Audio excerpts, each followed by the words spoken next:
आप सभी को नमस्कार। आप सभी निश्चित रूप से इंटरव्यू के प्रिपरेशन के लिए लग गए होंगे और आप सभी को एक शुभ अवसर मिला है इंटरव्यू के लिए।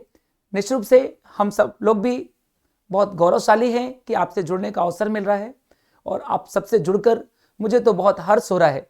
बहुत सारे बच्चों के कॉल आए, बहुत सारे बच्चों के मैसेज आए, कुछ बच्चों से चर्चाएं भी हुई और उनकी चर्चा के दौरान जो मुझे समझ में आया कि इंटरव्यू से जुड़े जो छोटे छोटे चैलेंज उनके सामने आ रहे हैं उससे जुड़ा हुआ कुछ ना कुछ उनको मैसेज या संदेश या चर्चा होनी चाहिए। इस विषय को ध्यान में रखते हुए मैंने सोचा है कि हम कुछ चरणों पर एक क्रमबद्ध रूप से बच्चों से बात करेंगे, उनको या वीडियो उपलब्ध कराएंगे, पीडीएफ उपलब्ध कराएंगे, जिससे जो उनका एक लास्ट स्टेज है इंटरव्यू उस पर वो अपना 100% दें और एक अच्छा रिजल्ट को प्राप्त कर वो एक अच्छी सेवा दे सके मध्य प्रदेश को।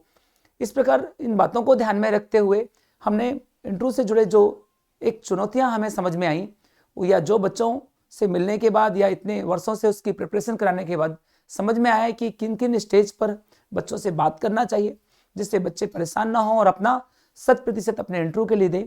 तो कुछ बिंदुओं पर मैंने विचार किया है और उन बिंदुओं पर विचार करने के बाद उस क्रम पर हम लगातार चर्चा करेंगे। उसी शेड्यूल को लेकर आज चर्चा हमारी आपसे हो रही है। वो शेड्यूल हमारा क्या होगा इंटरव्यू की प्रिपरेशन को लेकर। नंबर 1 कि हम डिस्कशन करेंगे किस पे, उसके डॉक्यूमेंटेशन को लेकर और उसके वेरिफिकेशन को लेकर, क्योंकि अभी जैसे ही आप क्वालिफाई हुए हैं तो आपकी पहला जो कदम है कि हमें अपने डॉक्यूमेंट्स भेजने हैं और हमें अपने डॉक्यूमेंटेशन को कैसे भेजना है, क्या क्या भेजना है, उस पर क्या होना चाहिए, क्या नहीं होना चाहिए, मेरी डिग्री हुई है कि नहीं हुई, मैं डिग्री सबमिट कर सकता हूँ नहीं कर सकता, इस विषय को लेकर हम एक अच्छी चर्चा करने तभी हम अच्छी चर्चा करेंगे। तो हमारा जो पहले चर्चा का विषय होगा वो डॉक्यूमेंटेशन को लेकर होगा और वेरिफिकेशन को लेकर होगा और एक शेड्यूल के तहत होगा। तो एक दिन हम पूरा इस पर ही चर्चा करेंगे कि आपका, और बहुत जल्दी मुश्किल से 2-3 दिन के अंदर ही इस पर क्रम स्टार्ट हो जाएगा कि डॉक्यूमेंटेशन को लेकर और आपके वेरिफिकेशन को लेकर चर्चा होगी। फिर दूसरी चर्चा का विषय जो नेक्स्ट स्टेप हमारा होगा वो होगा कि हम फाइल अपनी कैसे प्रिपेयर करें। फाइल प्रिपरेशन की हम जब इंटरव्यू के लिए अपनी फाइल प्रिपेयर करते हैं तो उसमें हमारे क्या क्या होना चाहिए और किस डायरेक्शन पर होना चाहिए, किस क्रम पर होना चाहिए और किस क्रम पर रखा जाता है उसको। तो फाइल प्रिपरेशन हमारा दूसरा महत्वपूर्ण विषय होगा। तीसरा जो हमारी चर्चा का विषय होगा या तीसरी जो हम क्लास करेंगे, चर्चा करेंगे, तो वो हमारा होगा किस पर डिस्कशन होगा, हमारे बिहेवियर को लेकर और हमारे मैनर्स को लेकर। बहुत सारे बच्चे बहुत ही अच्छा व्यक्तित्व रखते हैं, बहुत अच्छा मन भाव रखते हैं, लेकिन उनको बड़ा डाउट होता है कि हमें ये हमारा बिहेवियर पॉजिटिव है कि नेगेटिव है, हमें ऐसे रहना है कि नहीं रहना, हमें इस तरह से जाना है। तो एक नेचुरल व्यक्तित्व को छोड़कर वो आर्टिफिशियल की तरफ आगे बढ़ने लगते हैं, जबकि इस इंटरव्यू में आपको बहुत ही नेचुरल और जैसे आप हैं वैसे ही रहना है, इसमें बहुत ज़्यादा परिवर्तन की आवश्यकता नहीं। तो इस विषय पे भी हमारी एक चर्चा का जो तीसरा चरण होगा वो आपके बिहेवियर और मैनर को लेकर होगा। चौथा जो चरण हम रखेंगे वो बायोडाटा को लेकर होंगे और पर्सनालिटी बेस्ड क्वेश्चन होंगे कि आपके बायोडाटा, जब हम उसको प्रिपेयर करेंगे बायोडाटा को, तो बायोडाटा में बहुत सारे विषय आएंगे। आपका नाम भी आएगा, आपके सरनेम भी आएगा, आपकी डेट ऑफ बर्थ भी आएगी, उस पर एक कॉलम पे हॉबी भी होगी। तो बहुत सारी चीज़ें होंगी क्योंकि आपका इंटरव्यू शुरू ही बायोडाटा से होना है और बहुत ही महत्वपूर्ण बायोडाटा है, क्योंकि उस पर हम बहुत सीमा तक सॉरी नहीं बोल सकते, क्योंकि उसके क्वेश्चन पहले से प्री डिसाइड हैं।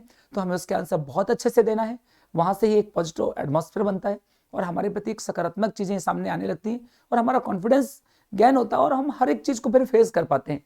इसे सबसे इंपॉर्टेंट चर्चा का विषय होगा बायोडाटा होगा। फिर जब हम एमपीपीएससी के लिए जब हम बिल्कुल सोच लेते हैं कि हमने अपना डॉक्यूमेंटेशन और वेरिफिकेशन अच्छा कर लिया, हमने फाइल प्रिपेयर करना चालू कर दिया, हमारा बिहेवियर और मैनर हमने पता कर लिया कि हमें कैसे रहना है, या हमारा बायोडाटा या पर्सनालिटी को बारे में चर्चा होगी। अब हमारी आवश्यकता है प्लानिंग की, कि हम इतनी बेहतर प्लानिंग करें कि हम पहले बार में ही अपने मैक्सिमम मार्क्स ले सकें। और प्लानिंग का कितने चरणों में प्लानिंग होनी चाहिए, कैसी होनी चाहिए, पहले उन क्वेश्चंस को लेकर जिसको हमें आंसर देना ही है, कुछ क्वेश्चन जिस पे हम सॉरी बोल सकते हैं, कुछ क्वेश्चन जो सिचुएशन बेस्ड होंगे या करंट के इशू को लेकर होंगे। तो हमारी प्लानिंग क्या होगी, मैंने इसके पहले की वीडियो में उसकी थोड़ी सी चर्चा की है ना, तो उस वीडियो को आप देख सकते हैं। लेकिन प्लानिंग सबसे इंपॉर्टेंट चीज़ होती है, हर चीज़ की प्लानिंग। अगर प्लानिंग हमारी सशक्त होगी तो हम पहली बार में ही एग्जाम पर अपना बेस्ट देकर एक अच्छी पोस्ट के साथ आगे बढ़ जाएंगे। फिर हम प्लानिंग के बाद चर्चा का विषय होगा कि एक एज ए ऑफिसर क्या चाहते हैं, मध्य प्रदेश एमपीपीएससी बोर्ड हमसे क्या चाहता है, या हमारे बोर्ड मेंबर्स क्या चाहते हैं, या एमपीपीएससी के क्या नॉर्म्स हैं, किस तरह के अधिकारियों की तलाश है कि उनमें लीडरशिप हो, मैनेजमेंट हो, कोऑर्डिनेशन हो, वो एक सेंसिटिव पर्सनालिटी हो, एक अच्छे प्लानर हो, एक बड़ा पॉजिटिव सकारात्मक ऊर्जा हो, एक एथिकल पर्सन हो, क्या हमें वो चाहते हैं, इस पर एक बड़ी चर्चा होनी है। और ये चर्चा और जितनी भी चर्चाएं होंगी, मैं आपको विश्वास से कह सकता हूं जो आपने प्री और मेंस में पढ़ा है उसके अंतर्गत ही चर्चाएं होनी है। आपने जो बेसिक एजुकेशन लिया है 6 to 10th, उसके अंतर्गत ही चर्चाएं होनी। आप चर्चा का विषय ये मत सोचना कि बहुत सारा पढ़ने की आवश्यकता है। बस इंटरधन व्यू, आपके व्यू को, आपके मन को, आपके भाव को समझना है कि आप उस पद जिसके लिए आप आगे बढ़ रहे हैं उन सब चीज़ों को की जो मूलभूत प्राथमिकताएं हैं, बेसिक जरूरतें हैं, वो फुलफिल करते हैं कि नहीं, उस पर चर्चा होगी। फिर हम डिटेल्स बात करेंगे कि बोर्ड मेंबर्स के बारे में, कि हमारे बोर्ड मेंबर जो होते हैं वो कैसे होते हैं। इसके विषय में भी बड़ी क्वेश्चंस हमारे मन में होते हैं कि बोर्ड मेंबर कैसे होते हैं, बड़ा डर सा रहता है कि हाँ वो हमसे बात कैसे करेंगे, तो हम डर का शिकार होते हैं। लेकिन मैं एक सामान्य तरीके से बता दूं कि अभी हम जितने भी, मेरा भी अनुभव रहा है कि जितने भी बोर्ड मेंबर्स होते हैं बहुत ही सकारात्मक, बहुत ही ऊर्जा से भरे हुए, बहुत ही सुलझे और सरल लोग होते हैं। आपको 100% अवसर देते हैं, आपको विभिन्न विषयों पर ले जाकर, विभिन्न प्रश्नों को पर ले जाकर आपको 100% मौका देते हैं कि आप अपना प्रदर्शन बेस्ट से बेस्ट करो। कि हम एक अच्छे अधिकारी की तलाश करने निकले हैं तो कहीं ना कहीं बोर्ड मेंबर भी एक अच्छे अधिकारी की तलाश करना चाहते हैं, और वो आपके अंदर वो क्वालिटी को तलाश करने के हर एक चरण को वो हर चरण तक ले जाते हैं। तो बोर्ड मेंबर बहुत ही शानदार, बहुत ही अच्छे और बहुत ही सरल लोग होते हैं। वो निश्चित रूप से आपके अंदर जो क्षमताएं हैं उनको बड़े सकारात्मक तरीके से आपको मोटिवेट करते हुए, आपको प्रोत्साहित करते हुए निकालते हैं। तो ये जो हम इसकी एक चर्चा करेंगे कि हाँ बोर्ड मेंबर्स कैसे हैं, उनके प्रति हमारी क्या अप्रोच होनी चाहिए, और जो डेफिनेटली बहुत अच्छे लोग हैं, बहुत सरल लोग हैं, वो उस पदों पर पहुँचते हैं, उनके प्रति हमारे एक as a guardian, as a teachers के तरीके से हम सोचेंगे और इस पर बहुत चर्चा होगी। और जो अनुभव है हम सभी का या मेरे विद्यार्थियों का, वो भी इससे चर्चा करेंगे। फिर हम देखेंगे कि रिसेंट जो एटमॉस्फेयर है कि हमें किस दिशा पे, किस डायरेक्शन पे आंसर देना है। अभी हमारा जो देश है या परिवेश है या हमारी कला संस्कृति है, जो हमारे देश की सभ्यता संस्कृति है, वो किस तरह का एटमॉस्फेयर है, किस तरह की हमारा देश की व्यवस्थाएं हैं, उसके अकॉर्डिंग हमें कैसे आंसर देना है, उसको ध्यान में रखते कैसे आंसर देना, ये भी चर्चा का विषय रखा है मैंने। फिर हम डिस्कशन करेंगे कि जो प्रीवियस पेपर हुए, क्योंकि प्रीवियस पेपर हमें एक डायरेक्शन देते हैं कि क्वेश्चंस कैसे पूछे जाते हैं, कि आपके बायोडाटा से कैसे क्वेश्चंस होंगे, आपकी हॉबी से कैसे क्वेश्चन होंगे, या आपकी पोस्ट से जुड़े हुए कैसे क्वेश्चंस होंगे। ये एक सामान्य सा आइडिया हमें लग जाता है किससे, प्रीवियस क्वेश्चन से। तो प्रीवियस क्वेश्चन पर भी एक पूरा एक लंबा सेशन करेंगे जिसपे प्रीवियस क्वेश्चंस पर हम बात करेंगे कि हम कैसे क्वेश्चन थे और हमें कैसे पूछना है। और काफ़ी स्टूडेंट्स जो क्वालिफाई हुए हैं उनके भी हम मॉक इंटरव्यू के दौरान जो वीडियो थे वो शेयर करेंगे आपसे, और लाइव उनसे आपको जोड़ेंगे। और प्रयास होगा कि जो भी उस जगह पर थे, जो जिस जगह पर उन्होंने इंटरव्यू लिया है या वो उनकी कोई सेवाएं हमें मिल पाती हैं तो हम उन सेवाओं को भी लेंगे। साथ ही हम डिस्कशन रखेंगे, सबसे इंपॉर्टेंट है आपकी हॉबी को लेकर। हॉबी भी आपको एकदम नेचुरल हॉबी रखनी है। आपके अंदर जो भी हॉबी है आप उसको ये मत देखिए कि वो बहुत बड़े लेवल में बड़ा नाम होना चाहिए। ये भी हो सकता है कि मैं अपने स्थानीय व्यंजन बनाता हूँ, ये भी हो सकता है कि मैं अपने स्थानीय स्तर पर कला संस्कृति का संग्रह करता हूँ, ये भी हो सकता है कि भाई मैं अपने परिवार, अपनी कॉलोनी की कुछ सोसाइटियों के साथ मिलकर काम करता हूँ।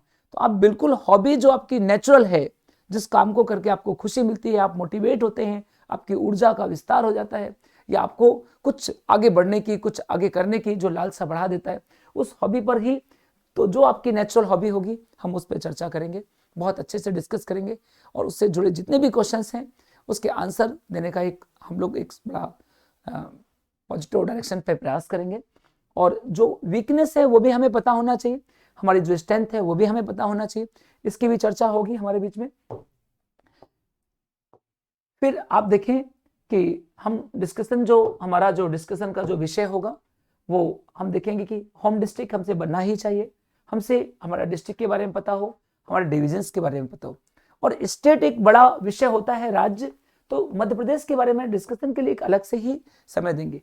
डिस्ट्रिक्ट और डिविजन्स के बारे में हर बच्चे के लिए अलग अलग हो सकता है कि वो अलग अलग जिले से, लेकिन मध्य प्रदेश सबके लिए कॉमन है, तो मध्य प्रदेश पर हम कॉमन डिस्कशन करेंगे बहुत अच्छे से। और हम बहुत सारे क्वेश्चन है मन में कि हम क्या कपड़े पहनकर जाएं, कैसे कपड़े पहने, कैसे कपड़े पहनने से पॉजिटिव होता है, हम ये पहन सकते हैं नहीं पहन सकते, गर्ल्स बॉयज दोनों के मन में क्वेश्चन होता है। तो डेफिनेटली उसके लिए भी जो हमारी भारतीय संस्कृति है, जो हमारे आसपास के परिवेश में सबको अच्छा लगता है वही पहनना है, उसके लिए बहुत अलग से आपको बहुत खर्च करने की आवश्यकता नहीं है। इसके बाद भी हम इस पर एक अच्छी चर्चा करेंगे कि कैसे हमें क्या, क्योंकि ठंड का मौसम भी है तो हमें क्या पहनना चाहिए नहीं पहनना चाहिए ये सब। लेकिन जो आपको अच्छा लगता है, जिसपे आप ज़्यादा कंफर्ट महसूस होते हैं, जो बहुत सरलता से उपलब्ध हो सकता है, आपको उनको ही अप्रोच करना है। लेकिन इसके बाद भी हमारी चर्चा होगी इस विषय पर, तो हम ड्रेसिंग सेंस पर भी बात करेंगे। और सबसे इंपॉर्टेंट है करंट अफेयर्स। करंट अफेयर बहुत बड़ा टॉपिक होता है, लेकिन कुछ महत्वपूर्ण बिंदुओं पर ही चर्चाएं होती हैं, उन पर हम बात करेंगे।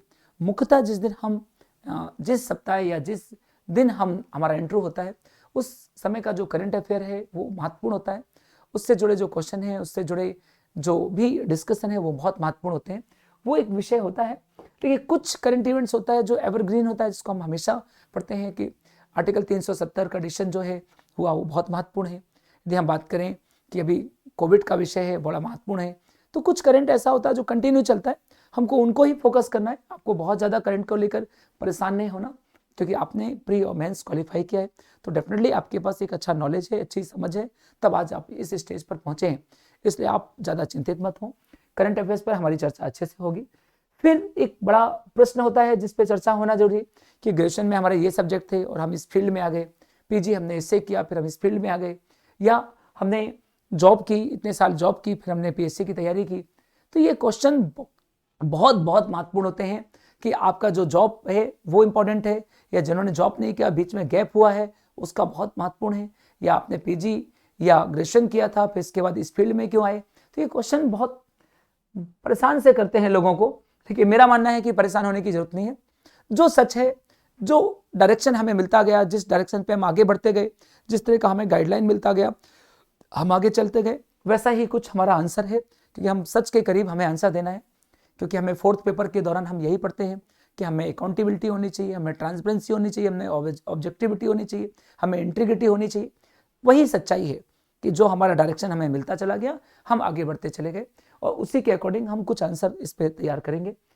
फिर बात आती है बॉडी लैंग्वेज की, कि जब हम आंसर देते हैं तो बहुत बार होता है कि हम आई कॉन्टेक्ट करना है, कैसे करना है, हमें हाथ का मूवमेंट करना है तो कैसे करना है, बॉडी का मूवमेंट करना है तो कैसे करना है, या हमें कैसे उनको, यदि वो हमें कोई आंसर देते हैं तो थैंक्स कैसे बोलना है, या हमें नमस्कार कैसे करना है। ये सब बातों को जो आपकी बॉडी से जुड़ी होती हैं बहुत, क्योंकि नॉलेज नो डाउट एक बहुत महत्वपूर्ण पार्ट है, लेकिन हमारा बॉडी लैंग्वेज भी बहुत ही सकारात्मक मैसेज देता है। यदि हमारा बॉडी लैंग्वेज बहुत अच्छा है तो उस पर भी हमारी एक चर्चा होगी, क्योंकि आप काफ़ी बच्चों के मैसेज थे इस बात को लेकर। फिर पैटर्न ऑफ इंटरव्यू, कि आपको लगता है कि इंटरव्यू किस पैटर्न पे होता है, किस डायरेक्शन पे होता है, किस क्रम पर होता है, किस क्रम से हमें तैयारी करनी चाहिए, किस क्रम पे आंसर देने से मार्क्स मिलते हैं, तो उसके पैटर्न पे भी एक बार बात करेंगे कि इसका पैटर्न कैसा होता है, उस पर भी करेंगे। फिर हम देखेंगे कि ये जो सिचुएशनल क्वेश्चंस होते हैं, कि किसी परिस्थितियों पर कोई क्वेश्चन दे दिए कि बाढ़ आ गई तो आप क्या करेंगे, नक्सलाइट ने आपको घेर लिया तो आप क्या करेंगे, या आपके ऊपर कोई आरोप लगा दिया तो आप क्या करेंगे, तो ये आपके पास संसाधन नहीं है लेकिन आपको इस काम को करना है तो क्या करेंगे। तो ऐसे कुछ सिचुएशन पे बेस्ड क्वेश्चन होंगे जिस पे अपन बात करेंगे, कि जैसे केदारनाथ को लेकर काफ़ी बार पूछा गया, या नक्सलवाद को लेकर पूछा गया, या किसी डेवलपमेंट को लेकर पूछा गया, तो उस समय हमें किस डायरेक्शन पे, किस क्रम पर आंसर देना है, आंसर की फॉर्मेटिंग क्या होगी, ड्राफ्टिंग क्या होगी, पॉइंट्स क्या होंगे, जिसपे हम बता सकें कि हमारा आंसर यदि संविधानिक है तो संविधान के अकॉर्डिंग होना चाहिए, यदि उसका सब्जेक्ट ज्योग्राफी है तो ज्योग्राफी के अकॉर्डिंग होना चाहिए, और वो कहीं ना कहीं आपने ज्योग्राफी को प्री और मेंस में पढ़ा है। यदि हम उदाहरण लेते हैं कि यदि कृषि के डेवलपमेंट का विषय आता है, तो कृषि के अगर डेवलपमेंट का विषय है तो कृषि कोर सब्जेक्ट है ज्योग्राफी का सब, और एग्रीकल्चर जुड़ा हुआ सब्जेक्ट है, देखा जाए तो पॉलिटिकल साइंस का, एग्रीकल्चर जुड़ा हुआ सब्जेक्ट है तो इकोनॉमी का, अर्थव्यवस्था का। हमको तीनों को मिलाकर अगर आंसर बोलेंगे, क्योंकि कोर सब्जेक्ट तो देखा जाए ज्योग्राफी का है, और जो हम देखें कि मिट्टी होगी, जलवायु होगी, तो डेफिनेटली खेती अच्छी होगी, तो जो हम फिजिकल ज्योग्राफी पे बेस करेंगे, क्लाइमेटोलॉजी पे बेस करेंगे, मानसून पे बेस करेंगे, तो ये एक पार्ट तो है, या वहाँ के इन्वायरमेंट पे बेस करेंगे।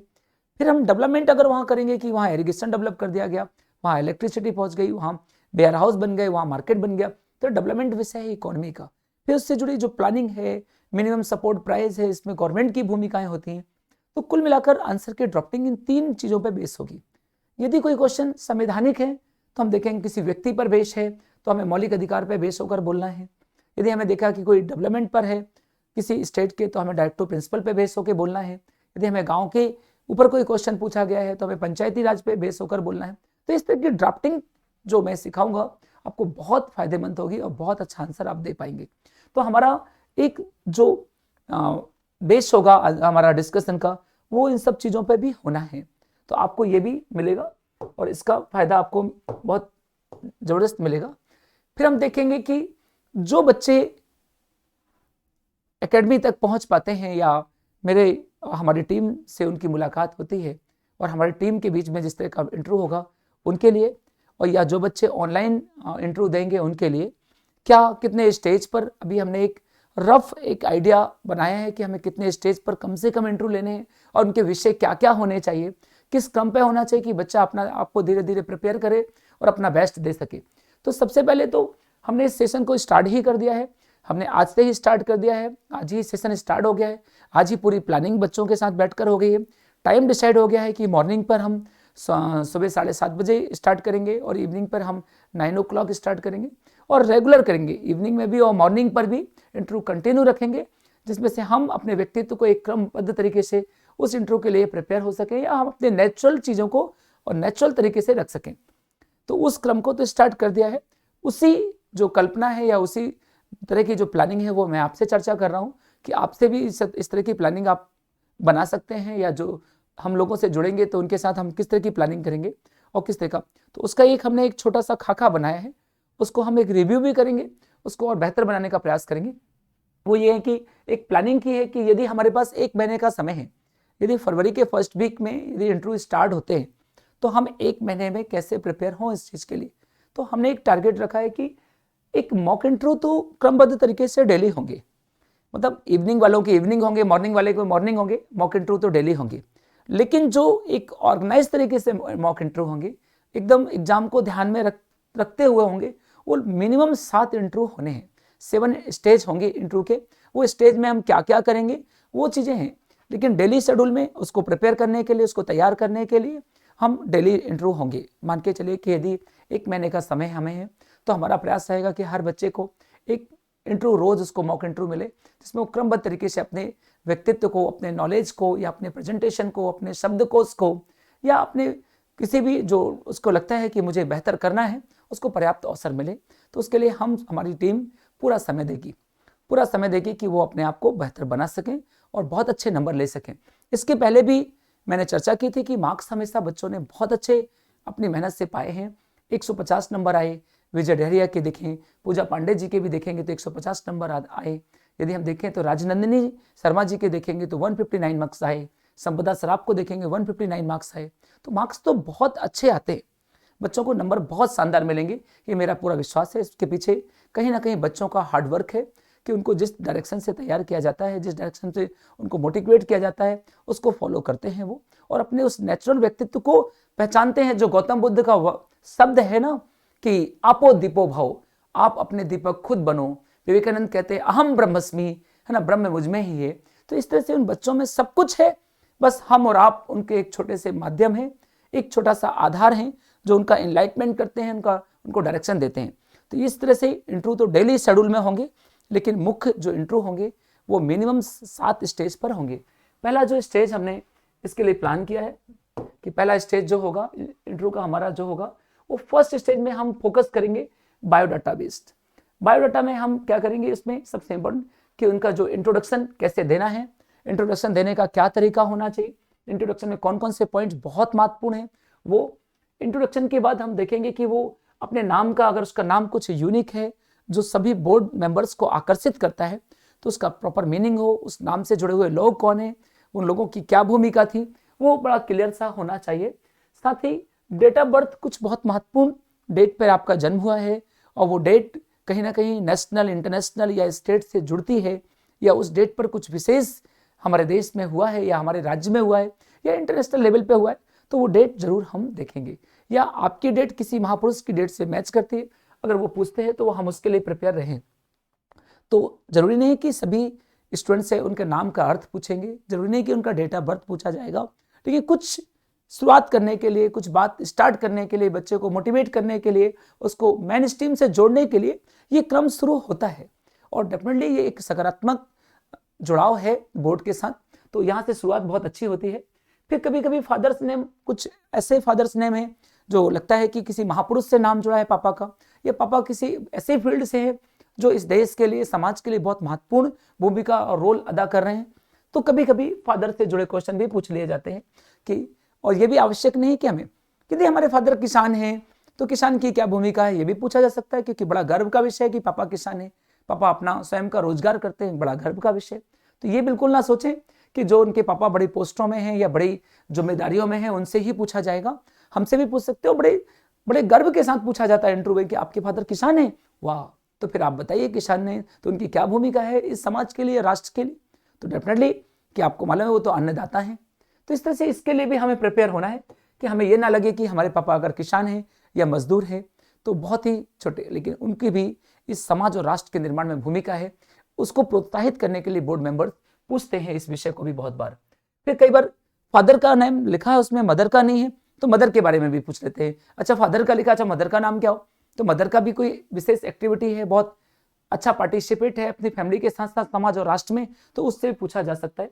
तो ये सेशन जो है बहुत ही फोकस है इस पे, आपके नाम के साथ सिटी है आपकी, आपका कोई गांव है कि कोई गांव है बहुत ही फेमस गांव है जो कोई ऐतिहासिक है या कोई पुरातात्विक स्थल है या कोई धार्मिक स्थल है या कोई करेंट पर बड़ा चर्चित गांव है कि भाई मान लीजिए स्वच्छता में बहुत आगे निकल गया आपका गांव, तो इस तरह से उस पूछा जा सकता है उसके। तो आपको अपने गांव के बारे में, सिटी के बारे में या मदर नेम, फादर नेम के बारे में तैयार। और जो 11th-12th में जब सब्जेक्ट आप चयन करते हैं उसके विषय पे क्वेश्चन पूछे जाएंगे कि किस आधार पे आपने सब्जेक्ट लिया है और क्यों लिया है, उसके पीछे का आधार क्या है, उद्देश्य क्या था, शॉर्ट टर्म ऑब्जेक्ट क्या था, लॉन्ग टर्म ऑब्जेक्ट क्या था, इस पर भी चर्चा होगी। और फिर बेसिक नॉलेज के बारे में बहुत ही आप बहुत सरलता से समझ जाएं कि जो आप 6 to 8th में, 6 to 10th में पढ़ते हैं वही बेसिक नॉलेज है, और उसका भी बेसिक पता होता है हर व्यक्ति को। जरूरी नहीं कि हर सब्जेक्ट की हर गहराइयां उसको पता हो, लेकिन बहुत कॉमन क्वेश्चन बोलते हैं कि आप न्यूटन से आपको जानते हैं क्या, न्यूटन का लॉ बता सकते हैं क्या, बनता है। आपसे पूछते हैं कि ग्रह उपग्रह के बारे में कुछ जानते हैं क्या, बिल्कुल सामान्य सी चीजें, उसके लिए आपको अलग से पढ़ने की जरूरत नहीं है, आपने प्री और मेंस क्वालिफाई किया है, आपको पर्याप्त नॉलेज है। उसके जो बेसिक चीजें हैं, जो महत्वपूर्ण बिंदु हैं, मोटे मोटे जो उसके पॉइंट्स हैं वो मालूम होने चाहिए, जरूरी नहीं है कि हम पूरा। तो यहाँ से शुरुआत होती है, ये पहला चरण है हमारे इंटरव्यू का, प्रथम चरण। तो इस प्रथम चरण में सबसे इंपॉर्टेंट है आपका इंट्रोडक्शन देने का तरीका, वहां से चालू होता है इंटरव्यू। फिर दूसरा होता है आपके नाम या आपके डेट ऑफ बर्थ से कुछ जुड़ा हुआ कुछ पूछा जाता है। इंपॉर्टेंट होता है आपके गांव से, आपके शहर से पूछा हुआ। इंपॉर्टेंट होता है जो आपने 6 to 8th में, 6 to 10th में पढ़ा है वहां से स्टार्ट। तो ये पहला स्टेज है जिसको हम प्रिपेयर करेंगे। तो पहला जो कंप्लीट फोकस होकर इंटरव्यू होगा, जब आपकी पर्सनालिटी इंप्रूव कर ली जाएगी या आप एक स्टेज प्राप्त कर लेंगे इंटरव्यू का, तो पहला होगा इंटरव्यू किस पर, बायोडाटा।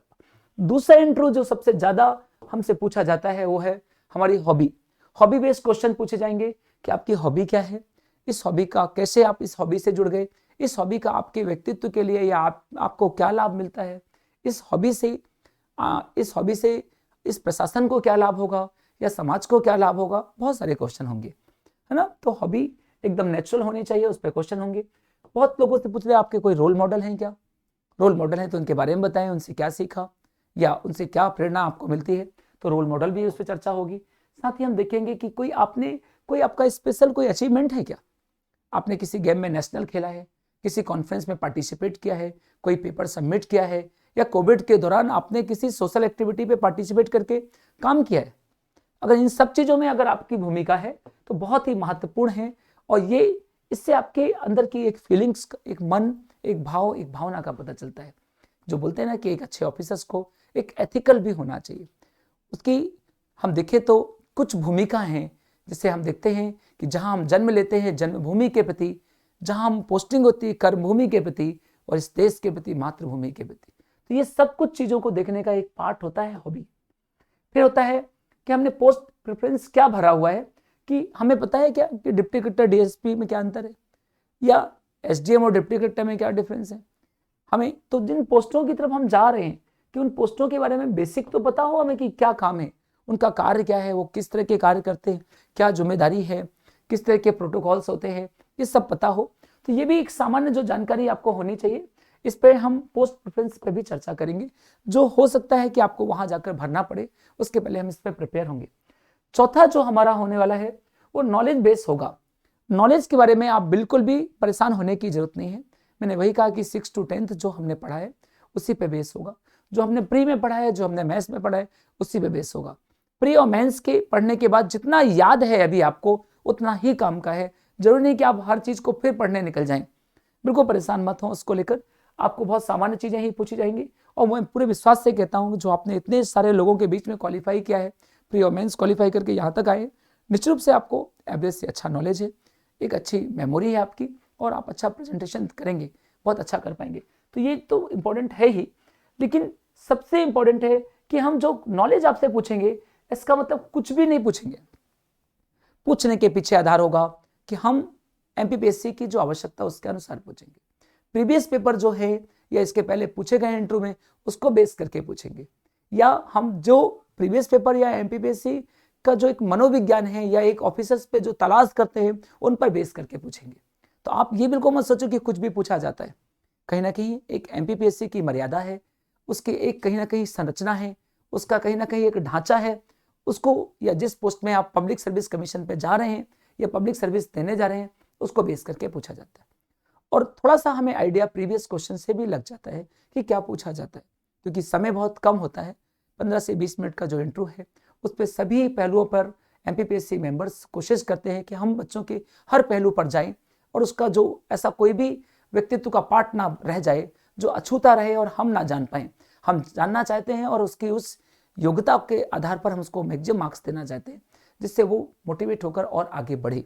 तो ये कहीं ना कहीं ये इंटरव्यू जो होता है उनका प्रयास होता है कि वो पूछा जाए जो उनसे बनता हो, और जब आपसे बनेगा तो डेफिनेटली आप उसको बेहतर तरीके से बता पाएंगे, और उससे हम आपके व्यक्तित्व की तलाश कर पाएंगे जो हमें इस पोस्ट के अकॉर्डिंग चाहिए। तो ये आप ध्यान रखना है। फिर डिस्ट्रिक्ट, मैंने कहा कि डिस्ट्रिक्ट और डिवीजन, स्टेट, ये सब चीज़ों को फिर हम इंक्लूड करेंगे। तो जो इंटरव्यू की जो प्रिपरेशन है देखेंगे कि जो पहला चरण था, तो पहला चरण तो ये आपके बायोडाटा पे बेस है, लेकिन जब हम दूसरे चरण पे जाएंगे इंटरव्यू के, तो पहले चरण को भी ऐड कर लेंगे। देखा प्लस लिखा है यहाँ पास कि हॉबी बेस्ड क्वेश्चन तो होंगे, लेकिन पहला जो हमने प्रिपेयर कर दिया उसको हम कंटिन्यू करेंगे, जिसमें उसकी प्रैक्टिस कंटिन्यू रहे। जब तीसरे स्टेज में हम आपके पोस्ट प्रेफरेंस के बेस पे पूछेंगे, तो पहला और दूसरे स्टेज में जो हमने बायोडाटा बेस्ड प्रिपरेशन कराई है या हॉबी बेस्ड क्वेश्चन के लिए तैयार कर दिया है उसको कंटिन्यू रखेंगे। इसलिए इसमें 1+2 लिखा है। फिर जब हम आपके फोर्थ स्टेज में नॉलेज बेस्ड बात करेंगे, तो हम वो पीछे के जितने भी है, पहला स्टेज जो बायोडाटा था, सेकंड स्टेज जो हमारी हॉबी थी, थर्ड स्टेज जो पोस्ट प्रेफरेंस था, उनको कंटिन्यू रखेंगे।